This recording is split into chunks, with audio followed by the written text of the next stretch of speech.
10 കഴിഞ്ഞ് 10 മാസമായി. ആ സമയത്ത് ഭർത്താവ് ഒന്ന് ആഗ്രഹിക്കുന്നു, നീയുമായി ഒന്ന് ബന്ധപ്പെട്ടാൽ കൊള്ളാമെന്നൊരു ആഗ്രഹമുണ്ടെങ്കിൽ ആ സമയത്ത് പോലും ഭർത്താവിന് വേണ്ടി നീ വഴങ്ങിക്കൊടുക്കണമെന്നാണ് പ്രവാചകൻ പഠിപ്പിക്കുന്നത്. അപ്പൊ അത്രത്തോളം ഉത്തരവാദിത്തമാണ് നിനക്ക് ഭർത്താവിനോട്, അല്ലെങ്കിൽ അവൻ വഴികെട്ടു പോകും.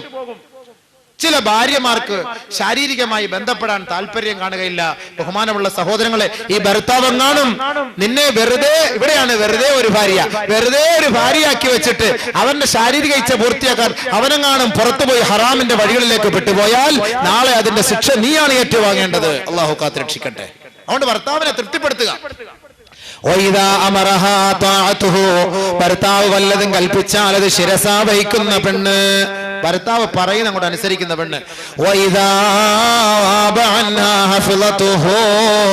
ഭർത്താവ് ഗൾഫിൽ പോയാൽ ഭർത്താവിന്റെ നമ്പര്, നിന്റെ നമ്പര് മറ്റാർക്കും കൊടുക്കാതെ, നിന്റെ വീട്ടിലേക്ക് അന്യപുരുഷനെ പ്രവേശിപ്പിക്കാതെ ഭർത്താവിന്റെ സ്വത്തുകളും മുതലുകളും സൂക്ഷിച്ചു കഴിയുന്ന പെണ്ണേ, നീയാണ് സ്വാലിഹത്തായ പെണ്ണ്.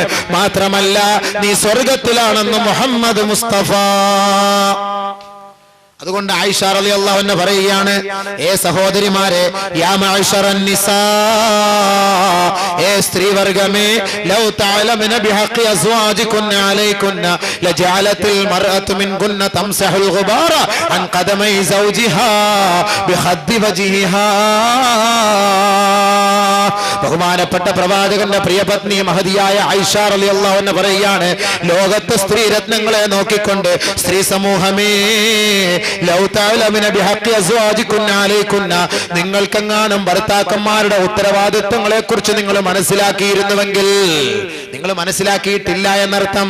നിങ്ങൾ ഭർത്താക്കന്മാരോടുള്ള കടപ്പാടിനെ കുറിച്ച് മനസ്സിലാക്കിയിരുന്നുവെങ്കിൽ, ഏ സഹോദരിമാരെ, ലജഅലത്തിൽ മർഅതു മിൻകുന്ന, നിങ്ങളിൽപ്പെട്ട സ്ത്രീ വർഗമാകുമായിരുന്നു, തംസഹുൽ ഗുബാറ അൻ ഖദമൈ സൗജിഹാ ബിഖദ്ദി വജ്ഹിഹാ, നിങ്ങളുടെ കർണപുടം കൊണ്ട്, നിങ്ങളുടെ നെറ്റി കൊണ്ട്, നിങ്ങളുടെ നാവ് കൊണ്ട് ഭർത്താവിന്റെ കാലിന്റെ കീഴിലുള്ള പൊടിപടലങ്ങൾ നിങ്ങൾ നക്കിയെടുക്കുമായിരുന്നു, ഒപ്പിയെടുക്കുമായിരുന്നു എന്ന് മഹദിയായ ആയിഷ റളിയല്ലാഹു തആല അൻഹാ. അങ്ങനെ ചെയ്താൽ പോലും ഭർത്താവിനോടുള്ള കടപ്പാട് ഒരു ഭാര്യയ്ക്ക് പൂർത്തീകരിക്കാൻ കഴിയില്ല എന്നാണ് ഈ ഹദീസിന്റെ സാരം. നബി തങ്ങളോട് ചോദിച്ചു, മാ ഹഖ്ഖു സൗജതി അഹദിനാ അലൈഹി, നബിയേ, ഞങ്ങളുടെ ഭാര്യമാരോട് ഞങ്ങൾക്കുള്ള കടപ്പാട് എന്താണ് യാ റസൂലല്ലാഹ്?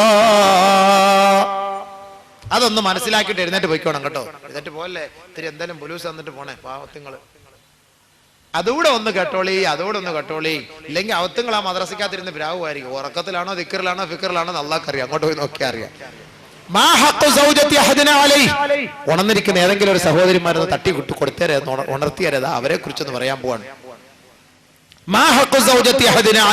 നബിയെ, ഞങ്ങളിൽപ്പെട്ട ഞങ്ങളുടെ ഭർത്താക്കന്മാരോടുള്ള ഉത്തരവാദിത്തം എന്തൊക്കെയാ, ഭാര്യമാരോടുള്ള ഉത്തരവാദിത്തം എന്തൊക്കെയാണ്?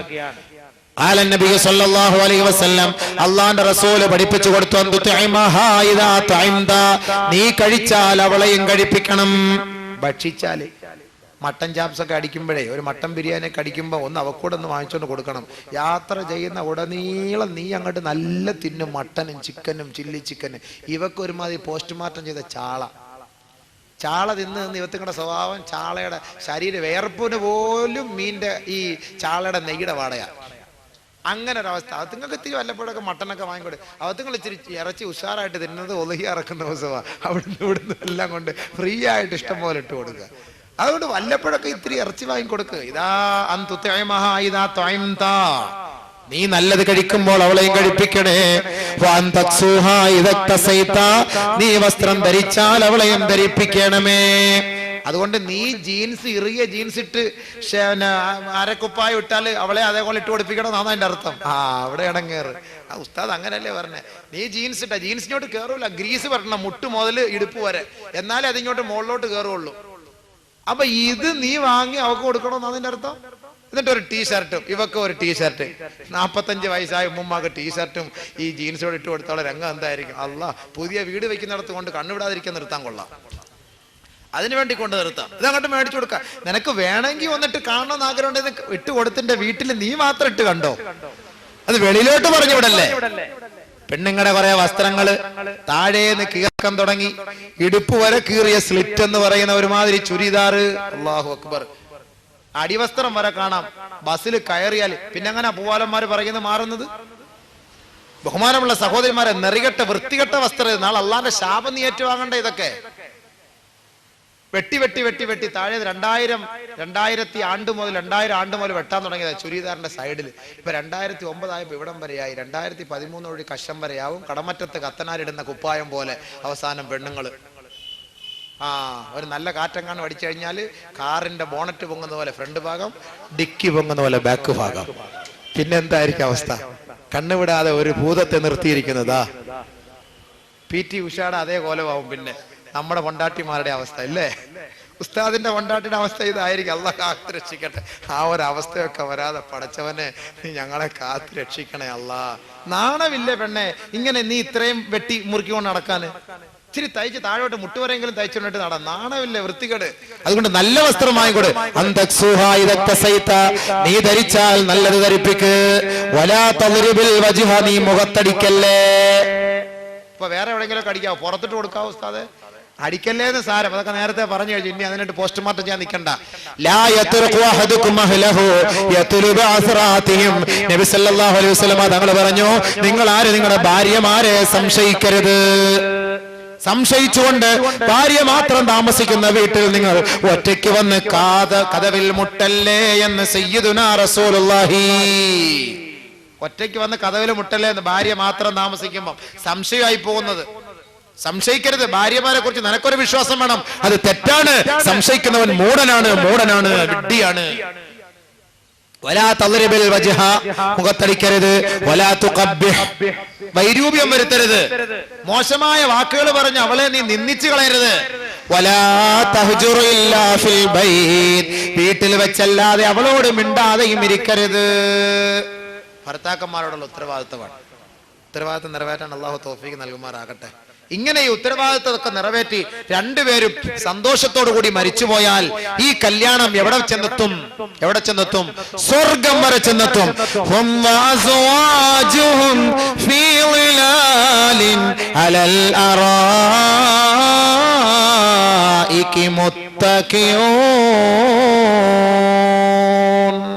സൂറത്ത് യാസീൻ. ഇങ്ങനെ സന്തോഷകരമായ ജീവിതം നയിച്ച് ഭാര്യ ഭർത്താവിന്റെ ഉത്തരവാദിത്തം മനസ്സിലാക്കി, ഭർത്താവ് ഭാര്യയുടെ ഉത്തരവാദിത്തം മനസ്സിലാക്കി, ചെറിയ ചെറിയ അസ്വസ്ഥതകളൊക്കെ ഉണ്ടായാൽ അതെല്ലാം അഡ്ജസ്റ്റ് ചെയ്ത് ഹലാലായ നിലയിൽ, ഖൈറായ നിലയിൽ, നല്ല നിലയിൽ അള്ളാഹുവിന്റെയും റസൂലിന്റെയും തൃപ്തി കാംക്ഷിച്ചുകൊണ്ട് കുടുംബജീവിതം നയിച്ച് ലോകത്തോട് വിട പറഞ്ഞാൽ ദുനിയാവിൽ നിങ്ങൾക്ക് രസിക്കാൻ പറ്റാത്ത രസങ്ങളുമായി, ദുനിയാവിൽ നിങ്ങൾക്ക് കിട്ടാത്ത ഭവനങ്ങളുമായി, ദുനിയാവിൽ നിങ്ങൾക്ക് ലഭിക്കാത്ത സമ്പത്തുകളുമായി അള്ളാഹു നിങ്ങൾക്കതാ സ്വർഗത്തിൽ ഒരു ഉന്നതമായ സ്ഥാനം വാഗ്ദാനം ചെയ്യുകയാണ്.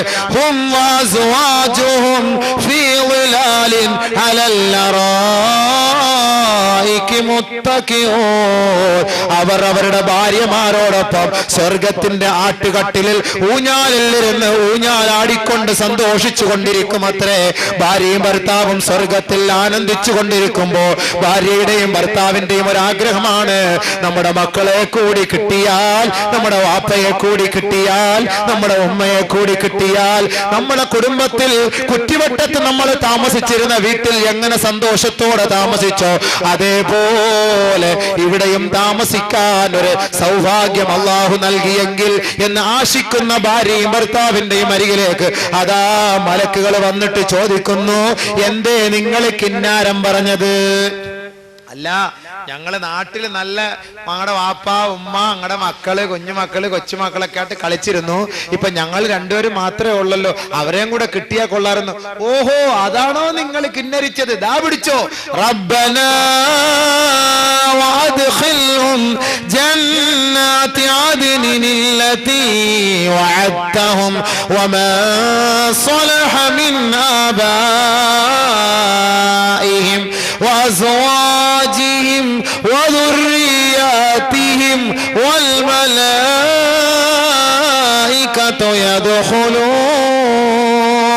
يدخلون عليهم من كل باب سلام عليكم بما صبرتم فنعم عقبى الدار.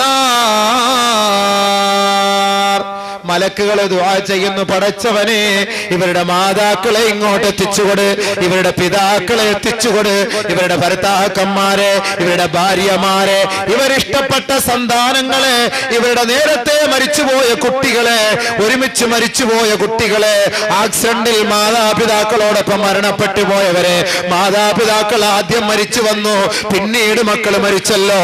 അല്ലാഹുവേ ഇവരുടെ മക്കളെ എല്ലാം നീ ഇങ്ങോട്ട് എത്തിച്ചു കൊടുക്കു തമ്പുരാനെ.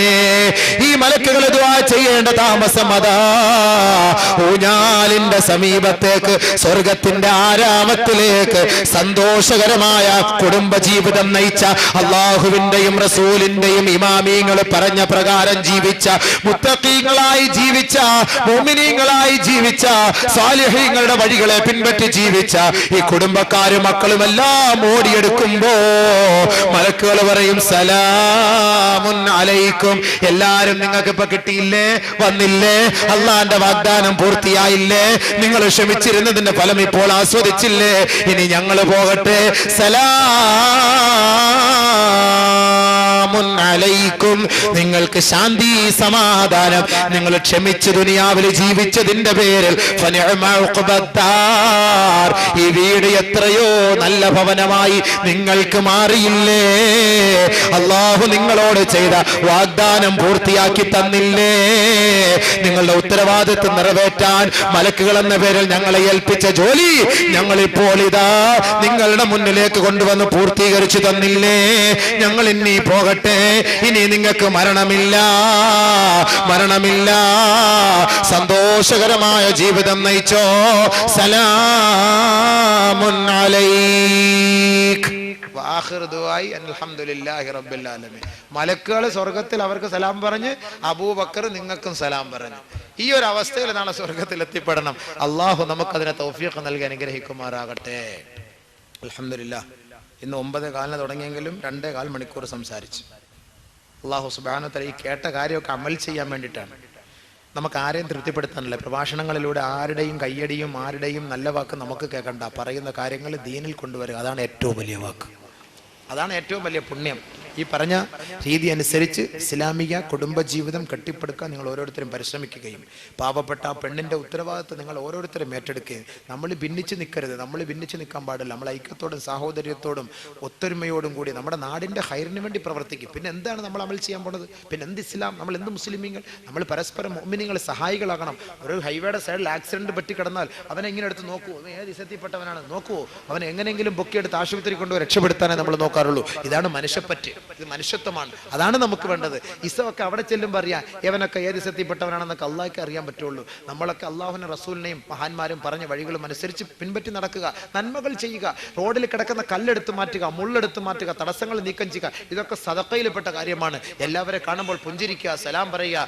നാടിൽ ആരെങ്കിലും പാവപ്പെട്ട ഒരാൾ രോഗിയായി കിടന്നാൽ കഴിവത് നിന്റെ കഴിവനുസരിച്ച് അവരെ സഹായിക്കുക, ഒരു ചെറ്റക്കൂടിൽ വെക്കാൻ സഹായിക്കുക, ഒരു പാവപ്പെട്ട പെണ്ണിനെ വിവാഹം കഴിക്കാൻ സഹായിക്കുക, രോഗിയായി കിടക്കുന്നവരെ സഹായിക്കുക, ഒരു ജനാസ കുളിപ്പിക്കാൻ സഹായിക്കുക, ജനാസ പൊതിയാനുള്ള തുണി വാങ്ങിച്ചു കൊടുത്ത് സഹായിക്കുക, കുഴിവെട്ടാൻ സഹായിക്കുക, ആ ജനാസയെ പൊക്കിയെടുത്ത് പള്ളിയിൽ കൊണ്ടുവന്ന് അള്ളാഹുവിന്റെ തൃപ്തിയോടുകൂടി കബറടക്കാൻ വേണ്ടി സഹായിക്കുക.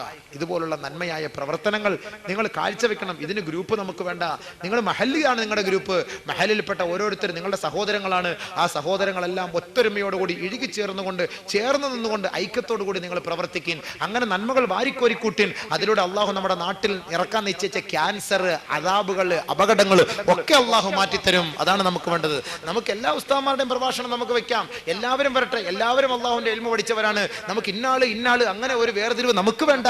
അത് അള്ളാഹുവാണ് തീരുമാനിക്കുന്നത്. ആരുടെ ആഖിബത്താണ് നല്ലത്, ആരുടെ ഈമാനാണ് ശരി, ആരുടെ നസീഹത്താണ് അള്ളാഹിന്റെ തൃപ്തിക്ക്, അതൊക്കെ അള്ളാഹ് അറിയുന്നവനാണ്. നമ്മളൊരു ഉസ്താദ് എന്ന നിലയിൽ, ഒരു ആലിം എന്ന നിലയിൽ, പണ്ഡിതൻ എന്ന നിലയിൽ നമ്മളെല്ലാവരെയും മാനിച്ചുകൊണ്ട് ബഹുമാനിച്ചുകൊണ്ട് ആരെയും നിന്ദിക്കാതെ, ആരെയും ഇകഴ്ത്താതെ, ആരെയും നികൃഷ്ടരാക്കാതെ എല്ലാവരുടെയും പ്രഭാഷണങ്ങൾ കേട്ടുകൊണ്ട് നല്ലത് നിങ്ങൾ ഇഷ്ടപ്പെട്ടത് തെരഞ്ഞെടുത്തുകൊണ്ട് നാടിന്റെ ഖൈറിന് വേണ്ടി നിങ്ങൾ പരിശ്രമിക്കുക, പ്രവർത്തിക്കുക. അള്ളാഹു ഈ അൽ അമീൻ എന്ന സംഘടനയെ നിലനിർത്തുമാറാകട്ടെ.